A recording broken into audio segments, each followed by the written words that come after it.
Ladies and gentlemen, greetings from the class of 2008. Thank you for being here to celebrate our graduation. For some of us, this marks 13 years of being in school together. Others joined us in later grades in elementary school and middle school, and some started with us in high school. But no matter when we arrived, we are happy to be here together and today and call ourselves the graduating class of 2008. I know I speak for my classmates when I say that no matter when we started Knob Noster school system, we are all proud to be Knob Noster Panthers. However, while we may be sad to leave Knob Noster High School, I know that we are ready and willing to move on. Speaking of sad, I'm sure that the school is very sad to see us go, since we are, after all, the greatest graduating class this school has seen in recent years. I say this because sometimes when people are sad or upset, they may make themselves feel better by going on a shopping spree. Hi, Mom. Knowing this, I guess it's safe to say that Knob Noster High School is in mourning about the class of 2008 leaving. To ease the pain of our departure, our school is going on a shopping spree, buying a new football field, an all-weather track, 4 new baseball fields, new weight equipment, and a new Panther logo. They are even changing conferences.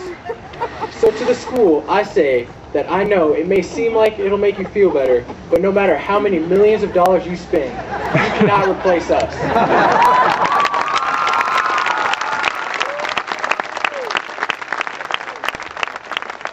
The class of 2008 just hopes that maybe the brand new laptops will help you get over your grief. Like other valedictorians who have had the privilege and the torture of giving the graduation speech, I wondered what I could say about the class of 2008. I decided the class needed to hear something profound, deep, and wise, but Mr. Peterson would not let me get someone else to give the speech. When we first started school and we were learning our letters with Miss Dahman's letter animals or putting on the Olympics in the elementary school gym, none of us thought about or even imagined this day. This week, I received a letter for graduation from my first grade teacher, Mrs. Swope. She sent me a card and a copy of our first grade class photo. When I look at the picture, it's hard to believe that the people there are the same people sitting here today. Who would have guessed that Travis Everts would one day drive a grain truck to school, or that Nick Miles would have his name forever changed to Fob? When we moved on to junior high, we began sports and dances, whereas 6th graders, dances were basically standing around talking to friends, staying on opposite sides of the gym, as far away as possible from the opposite sex. I'm sure Mr. Hieronymus and our high school dance chaperones wish we would have gone back to those old ways. In middle school sports, we thought we were the best athletes anyone had ever seen. Looking back, it's funny to see how goofy and uncoordinated we all were.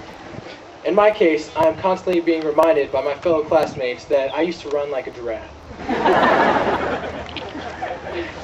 By 8th grade, we were the top dogs in our school.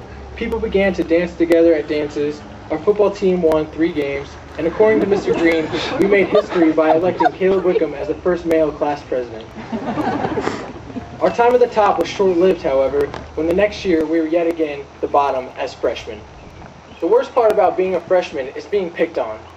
Not because someone doesn't like you, but just because when you're an upperclassman, it's the thing to do, and freshmen need to know their place. Not only do you get picked on by the upperclassmen, but teachers also pick on you.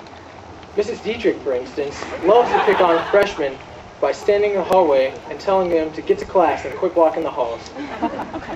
I know a lot of teachers love to do that, but conveniently, Mrs. Dietrich's classroom is located right next to the freshman lockers. The rest of our years at high school went so fast. One minute our parents were driving us everywhere, the next we were driving ourselves, and pranking each other's cars in epic car wars, where window chalk, saran wrap, even marshmallows and gummy bears became our weapons of revenge to make someone else's car as difficult to clean up as possible. I'll never forget all the time I've had to spend at the car wash this year. Who could also forget about Friday night football games? Whether in the stands or on the field, win or lose, you couldn't beat the excitement in those few hours. Or basketball, where our sophomore year, we may have set a record for not winning a single game, but kept going and ended up with a winning record this season. And of course, Mr. Altus's dreaded "We Didn't Start the Fire" unit. Mr. Altus, I don't think Billy Joel intended that song to be a vocab test.